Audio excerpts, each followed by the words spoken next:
आज अति आनंद हुआ है। और शौनक जी सूत जी को पूछने लगे कि कथा कब कैसे सुनाई गई ये बताइए। एक बार नारद जी वीणा बजाते हुए आए थे और उन्होंने ही यह संदेश दिया था कि भागवत की रचना करो। तो 4 श्लोक नारद जी ने सुनाए, वही 4 श्लोक 18,000 श्लोक वाली भगवान व्यास ने गढ़ के रख दी। इसमें भगवान गजानंद ने लेखनी का काम किया। और कहाँ से भागवत लिखी, अब वो यहाँ से आरंभ हो रही है। एदाम हृदय कौरव संजयानम वीरेस्वथो वीर गतिम गतेषु।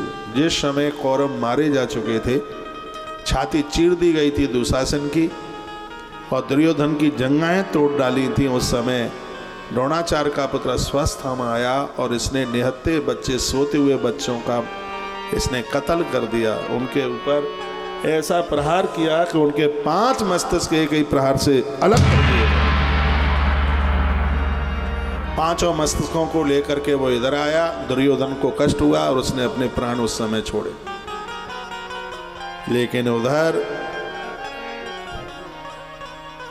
द्रोणाचार्य के पुत्र स्वस्थामा को मारने के लिए दौड़े अर्जुन, पीछे पीछे भगवान चले और कहा, दौड़, तेरी बाड़ियों में ताकत है तो एक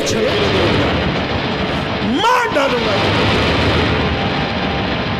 अस्वस्थामा ने पीछे मुड़ करके देखा कि धनंजय अर्जुन आ रहा है, तो उसने अपने आप को बचाने के लिए एक बाण छोड़ दिया, ब्रह्मास्त्र छोड़ दिया। भगवान के कहने से इधर से अर्जुन ने भी ब्रह्मास्त्र छोड़ा और दोनों को आपस में टकराए। उस समय अपने पास बुला लिया और एक पशु की तरह इसको बांध दिया गया, डेरों में लेकर गया है। मारने की कोशिश की तो भगवान ने कहा, ब्रह्म बंधुन हंतव्य आतताई वदारण। आताताई को छोड़ना मत, ब्राह्मण को मारना मत। नकुल सहदेव ने कहा, भैया ब्राह्मण का अपमान ही उसकी मौत से ज्यादा है। ब्राह्मण समझ करके मारा तो नहीं, लेकिन भाल में लगी हुई मणि को छीन लिया गया। और तब इसने सोचा कि मेरा इतना अपमान हुआ है, पांडवों के वंश में पानी देने वाला नहीं छोड़ूंगा। कौन है इनके वंश में? तो पता लगा कि अभिमन्यु की पत्नी उत्तरा के गर्भ में बच्चा पल रहा है। इसने एक ब्रह्मास्त्र छोड़ दिया, उत्तरा के गर्भ को घायल कर गया वो ब्रह्मास्त्र और बच्चे की मौत हो गई। उत्तरा भगवान को मनाने लगी और कहने लगी, पाए पाए महायोगिन देव देव जगतपते।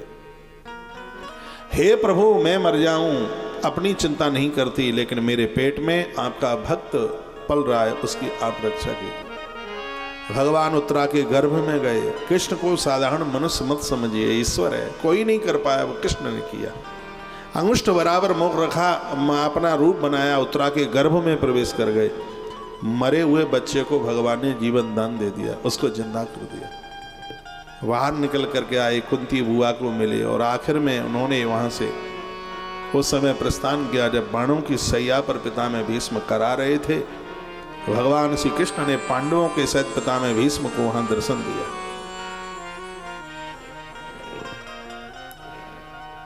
भीष्म की आंख में बड़े आंसू थे। 2 लोगों की मृत्यु एक जैसी दिखाई देती है, बहुत ध्यान से सुनना। एक है रामायण का जटायु और दूसरा है महाभारत का भीष्म। दोनों की मृत्यु एक ही लक्ष्य पर हुई है। लक्ष्य क्या था? इनके केंद्र में स्त्री थी। जटायु के भी केंद्र में स्त्री है, जिसकी वजह से मौत हुई, उसका नाम है माता जानकी। और भीष्म के भी केंद्र में स्त्री है, उसका नाम है माता द्रौपदी। बस अंतर इतना सा है, बस कथा में यही तो देखना है, अंतर इतना सा है। एक वह था जो नारी के सम्मान में मर रहा है और एक ऐसा है जो नारी का अपमान देखता ही रहा, बोला नहीं, खड़ा नहीं हुआ। उसकी साड़ी खिंचती रही, उसके वस्त्र के ऊपर हाथ दुशासन ने डाला, गर्दन नीचे कर ली थी। जिसके सामने काल भी युद्ध छोड़ करके भाग जाए, उस भीष्म के सामने धृतराष्ट्र के पुत्रों की क्या चलती।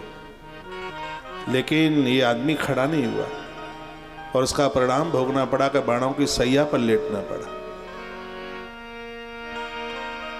लेकिन जिसने एक नारी के सम्मान में अपने प्राण त्याग दिए, वो जटायु भगवान राम की गोद में था। उसका अंतिम संस्कार भगवान ने किया।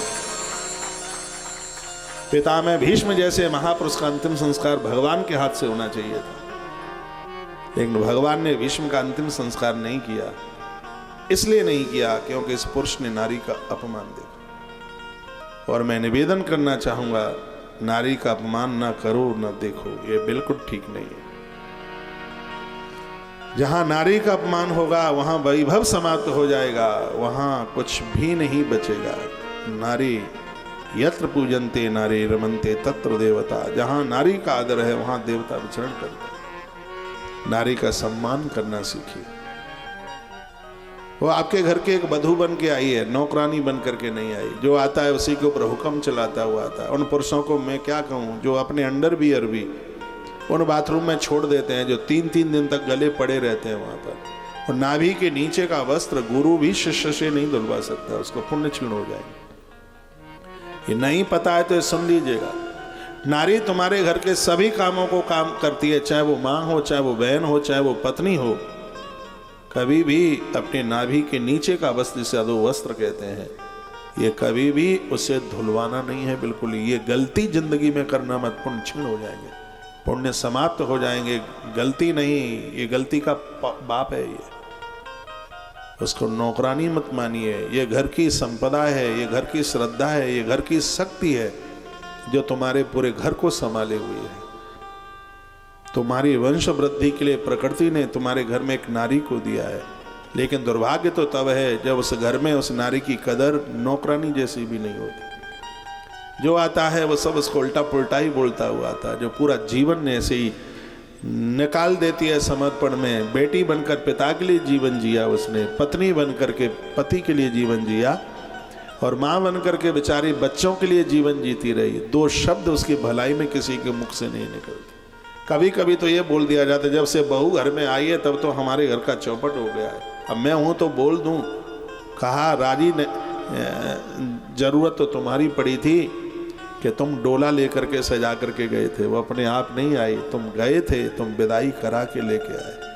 जब बच्चों का विवाह नहीं होता है फिर देखो कैसे कैसे जन्म पत्नियां ले करके घूमते हैं, और जब घर में बहू चल के आती है तो कहते हैं क्या, कोई तो कहता है ताड़का आ गई है, कोई कहता है काली आ गई है, और पता नहीं क्या क्या बोलते हैं। नारी का आदर कीजिए, नारी का मान कीजिए। आज आंख में आंसू थे, भगवान गोविंद सन्मुख पहुंचे।